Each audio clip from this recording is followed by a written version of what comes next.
who gets back up 3 days later after he gets murdered in public, who gets back up under his own power. Buddha didn't do that shit. Right. You know, like subtitled movies, you feel like you're a smarter person watching a movie where you're reading it as well. Yeah. And there's something about the written word that's like, it's a pretty interesting thing to throw into the mix. I know when I first started it was kind of confusing, but then I got really good at it. And I think, especially with something like The Passion that I did, the written word was very important because it was, you got all those books, the Bible, you got the different gospels and stuff that people are quite familiar with. Bible. Half the time, they didn't even need to read the subtitles. They could look at it and know what was going on. That was a crazy movie because it was a great movie, but it seemed like there was resistance to that movie. Oh, yeah. No, there was... which I thought was very strange. There was like Hollywood resistance to that movie. Like people didn't like that you were making it. No. Yeah, there was a lot of opposition to it. And I don't know. I think if you ever hit on that subject matter, you're going to get people going. Because, of course, it's big subject matter, and it's like, and my contention is, when I was making it, it was like... I'm sorry, I just can't get this out of my mind. Hollywood was super against a movie about Jesus, but there is so many demonic symbols in Hollywood, in music videos, in movies, and there's no problem or resistance ever. Like, come on, man. Oh, I'm just gonna keep talking, but You're making this film, and the idea was that we're all responsible for this, that his sacrifice was for all mankind. Big responsibility. For all our ills and all the things in our fallen nature. It was a redemption. So, and I believe that. I actually am, I was born into a Catholic family. I'm very Christian in my beliefs, So I do actually believe this stuff to the full.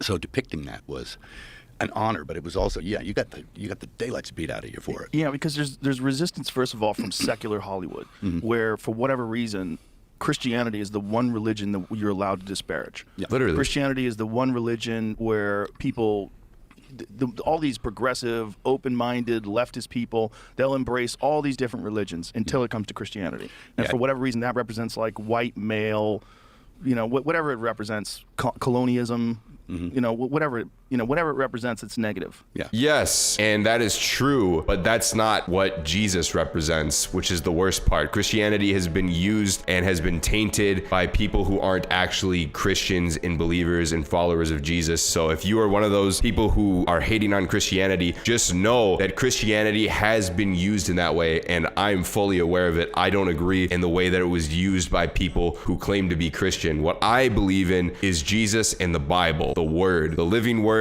and the way that Jesus saved my life and changed it completely for the better. Sure, it's gotten a bad rap, and people do feel free to beat up on it. Mm-hmm. Even I do when I see it's like, when it's not fair, or when I think it's off. Right. Like, when they appoint some cardinal in some diocese and he's been covering up for like people who are child molesters. Yes. Or, like Theodore McCarrick or Cardinal Wuerl or those kind of guys. I mean, or the Pope. Yeah. It's man. Everything that they're talking about is the fault of man. What I'm saying is I trust in Jesus. I don't trust in these higher up powers, popes, and all of these cardinals or whatever. And I was going to just list a bunch of different birds and stuff right there, but I decided not to. But now I'm talking about it, so I don't know. Yeah. Absolutely. I'm Benedict. Not Benny. Well, he was covering up, but so is the guy now. Is he really? Well, yeah. And I think that's terrible. It's not great. I thought he was like the more progressive Pope. Oh, he's very progressive, yes. But he's covering up for stuff as well. Well, they all are. I mean, it's a dark institution in a lot of ways because it's history. Well, Bro, if I was Satan, I would totally be infiltrating the Christian religion and the popes and all of that stuff. I'm just saying, that's how you bring it down if you're Satan. That's the number one plan. It was instituted by Christ, but that doesn't mean that it can't be flawed. And there's a school of thought that says it isn't what it purports to be anymore. It's moved away from what it was intended to be and what it is. Almost there's a guy called Bishop Vigano who says it's a counterfeit parallel church, and it's running an entirely different religion. I actually don't adhere to a post-conciliar church. I adhere. Can you define what that means? Okay. There was an event that happened in the 60s. First, there was an event in the Vatican where they elected John the 23rd Pope, right, in 1958. I was 2 years old, right? He was elected, and it was a very funny thing that happened in the conclave. Usually there's white and black smoke that goes out of the chimneys to tell you, we have a pope, habemus papam, and the white smoke came out. And everybody cheered, and they went crazy. And then about half an hour later, black smoke came out. That never in history has that happened. That the white smoke came out, and then the black smoke came So out. white smoke means we found a new pope. Black smoke means no pope.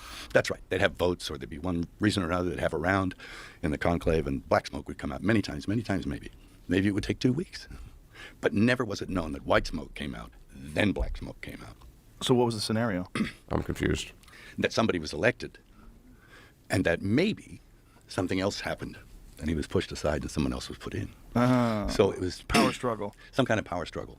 And It's all man, bro. We can't trust in man. Man is flawed. At heart, at nature, we are born sinners. That's why you don't put your faith in a religion. You put your faith in Jesus, God alone. You don't trust these facilities. Even mega churches can be messed up. A lot of people were hurt by the church. Don't allow somebody who is in church who hurt you to make you fall away from Jesus. That is the last thing that you want to do. Don't allow that situation. I know it's easier said than done, but put your faith in God. Put your faith in Jesus. Don't put your faith in a church. Don't put your faith in a pope. of course, the man who came out was a man called Angelo Roncalli, and he was John the 23rd. Now, it's interesting to note that never had a pope taken the name of another pope ever before in history.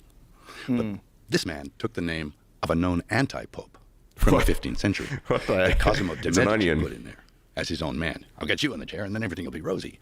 You know, everything will go good for business. You know, whatever he was putting him in there for, some corrupt reason. But and there have been corrupt men in that place before. I mean, there's Alexander VI and Julius II and Sixtus IV. I mean, some of these guys are, you know, they're not saints. So he took the name of a known anti-pope from the 5th century who actually said, yes, I'm an anti-pope. Sorry, I'm not the right guy, because there was more than one, and he confessed to being, and he wanted to, you know, square things with the Almighty, I guess. So he confessed to being an anti-pope. And so he took the same name as that guy, John the 23rd. So I just want to look this up real quick. An anti-pope is someone who illegitimately claims the position of the Holy See without being fairly elected by the College of Cardinals. And apparently there was one in 217 named Hippopotamus. No, just kidding. It's Hippolytus. And he was in a period of intense anti-popeship when at least 2 or 3 people claimed to be a pope at the same time. How does that even happen, bro? Never mind. Who cares? So it's interesting, don't you think? I mean, why would he do that? Well, whenever you have that kind of power, like I'm sure you've been to the Vatican, right? Yeah. It's stunning. Yes, it's huge. It's so crazy. When you're walking around, you see just a massive amount, just a dollar value in the art that they possess. Yeah, It's fucking insane. it's crazy. Yeah. And, you know, it's a very small country. It's a country. Yeah, I it's a guess. country inside of a small city. Yeah. Because Rome's not the biggest city. No. And then it's got a country inside the city Yeah.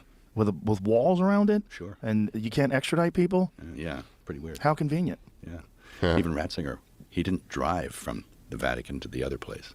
He flew. Ooh. And it was only a little while, because who knows why? I don't know. Well, he was wanted. Yes. Yeah, I mean, he had done, one of the things that he had done was he had moved a priest that had molested 100 kids, and he moved him to some new place where he molested deaf kids. Yeah. Yeah. Boy. Yeah. Yeah, I know. That's the dirtiest, most evil practice that the Catholic Church has been accused of. I think so, and many institutions as well. Yeah. But that is a very bad one, and I think it's all part and parcel of the same corruption that crept in. And when you asked what's the difference between pre-Vatican II, so Vatican II happened, and of course they took the church and they reformed it, and they changed things in it, and it didn't necessarily agree with everything that went before it. And up to that point, yeah, you could find it agreed with itself.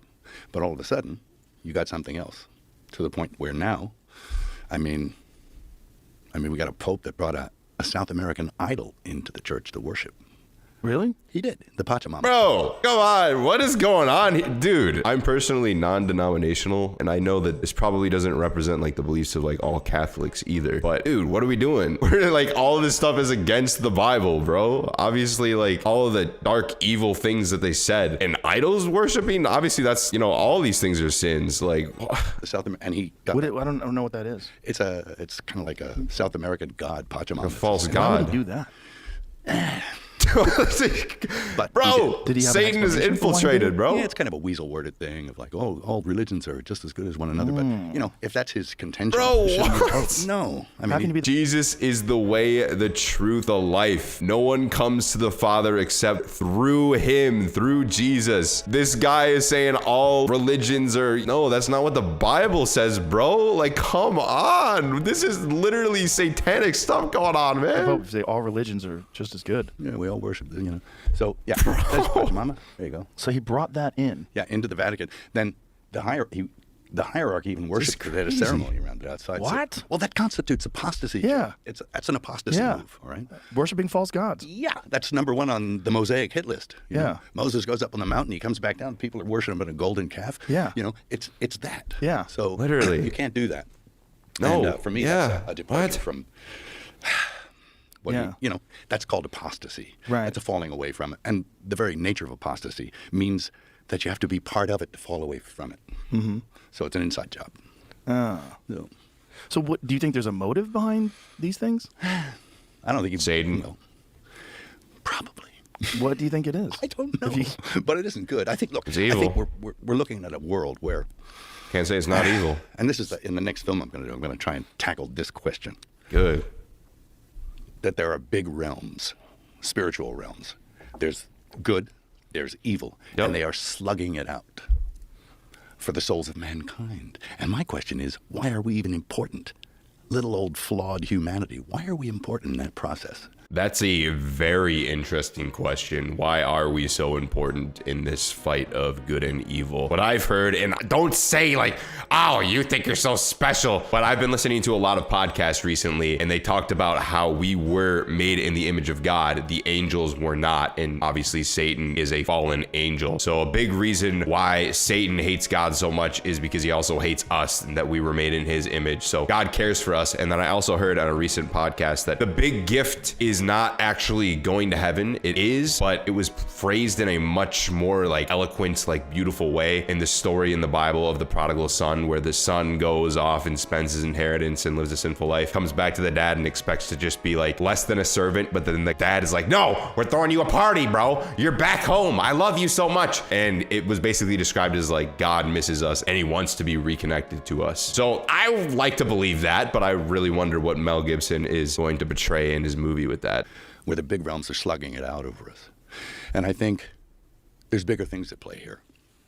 And institutions that purport to touch on the divine are necessarily going to be affected by that slugfest that's going on between good and evil. Right. And, Definitely. And sometimes good gives up ground. Yeah, and maybe not on purpose. So this wouldn't think so. story that you want to tell about good and evil, like, do you have a script or is it Oh, just yeah. a thing in your head? Like, what is it? Yeah, it's the resurrection story. But it's not linear, because you can't really, it's hard to understand.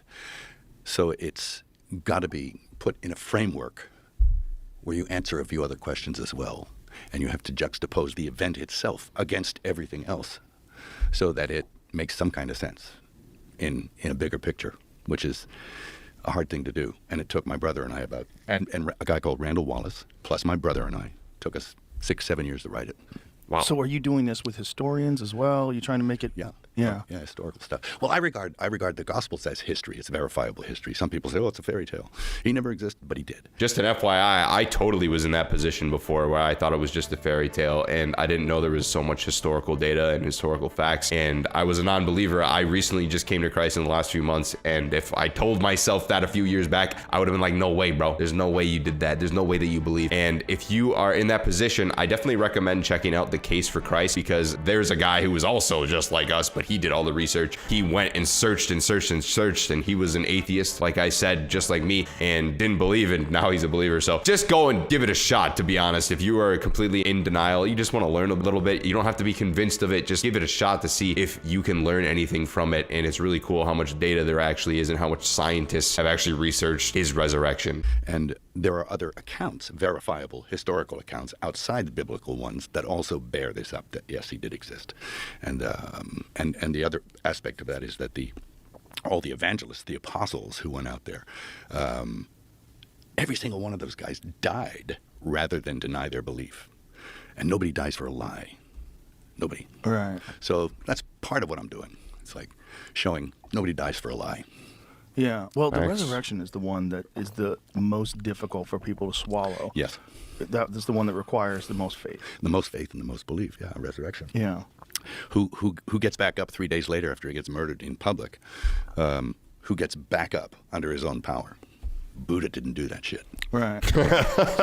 I know this is not going to convince anybody who is a non-believer, but Jesus is awesome, bro. Like, even if you don't believe in him, just read the Bible. The guy is hilarious. He's always speaking in parables, and he did the most awesome thing in the world, dying on the cross for us and rising from the dead. Now, I know, like I said, if you're atheist, you're probably not going to believe that part, but still, Jesus is literally so freaking cool, bro. I just want to throw that in there. It didn't really add anything to the conversation, but I'm sorry, not sorry. You believe that was a real event? Yeah, I do.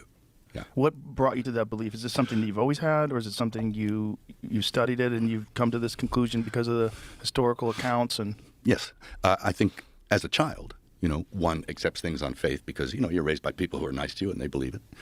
And my dad was a pretty smart guy. He was like Mensa smart, like real smart. Like back in 1968, he won Jeopardy, right? And then Really? And then they brought all the Jeopardy winners back, and he played all the winners, and he beat all of them too. So he had a mind like a steel trap, and his memory was practically photographic. My memory is pornographic, but it's like his was like, I don't have that kind of mind. right. But I'm more like he did math, and I can't add. But so as a child, you learn these things and you accept them on faith. And I still have that faith, but as I got older, I came to it through intellect and through reading and putting things together in accounts, and then occurrences like in my own life. Amen to the experience part, because our testimonies are very strong, and it's not just in trying to convince somebody else of the change in your life. I know some people don't want to hear it, but it's kind of weird because, dude, I literally had anxiety and depression and social anxiety and addictions my entire life, and they're just gone now. And my emotions were super numb, and then all of a sudden they came back and it was pouring out my eyeballs. But obviously that's my experience. I can't give my feelings to you, but it is very strong and reminding me, because you will be attacked with doubt all the time. Even once you become a believer, that is the evil one's number one tool. And also just hearing other people's testimonies, it's so amazing. It is the same God. It is Jesus, because the same way that they changed their life, it's like you can feel him through their testimonies. You just get emotional hearing it because you can put yourself in that position because you went through that same experience. So I think that is really hard to convince people who aren't believers of, because they've never experienced those emotions, those feelings, to change the peace that Jesus brings into your life. But at the end of the day, it's true. It's what happened to me. So that's why I'm always going to believe in Jesus. I'm always going to believe he's God. I mean, just recently they verified the Shroud of Turin. Have you seen that? I've been reading about it, and I know that there's some contention, there's some discussion and debate about it, but they used to think that it was only a couple hundred years old. Yeah. And now they've changed that. Yeah, they said no, it's back then. They also don't understand how it was made, which to me is very fascinating, because it's not paint. It's not. They don't know what caused the image itself and how that technology would have even been available. It wasn't. No. A couple thousand years ago.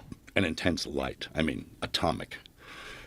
To leave almost like a photographic imprint on a piece of cloth. Yeah. I wanted to hear more about that, but I'm glad that they're talking more about Jesus on these podcasts. It's really fascinating, and it is once again really sad how tainted man has made Christianity, how hated it is because of it, even though it has nothing to do with Jesus and it has nothing to do with the Bible. I pray that anybody who has that hatred in their heart, who's experienced a bad church, somebody who claimed to be Christian hurt them, that they actually get to know the real Jesus. If you want to get to know him, all you got to do is pray and ask him into your heart. I know, probably sounds tough if you've been hurt before, but let me tell you, that wasn't Jesus. And let me tell you, I personally believe that that's all Satan doing all that evil stuff, because, well, there's good and there's evil in life. And like I said earlier, dude, if I was Satan and my goal was to bring down God as best as I could, obviously I don't believe that he can, because God made the devil, but I would infiltrate the Catholic Church. I would get into the minds of the popes and do so much evil and make everybody try to hate Christianity Christianity and paint a false light. But again, at the end of the day, you can't blame man. Man did not create Christianity. God did. God wrote the Bible. It's God breathed. So Jesus did not do any of those evil things. And I also said that the white man's religion, I don't believe Jesus is white either. That's another thing that man did. Man painted Jesus as white. Man used Christianity to bring people down. And I'm not saying that didn't happen, but at the end of the day, I'm not putting my faith in man. I'm putting my faith in Jesus, who healed me from my anxiety, my depression, my addictions, and completely turned my life around. Like I said, guys, ask Jesus into your heart. You can experience him, accept him as your Lord and Savior. I'm praying for all you guys, and I'm excited to see that movie whenever it comes out as well. It's going to be very, very interesting.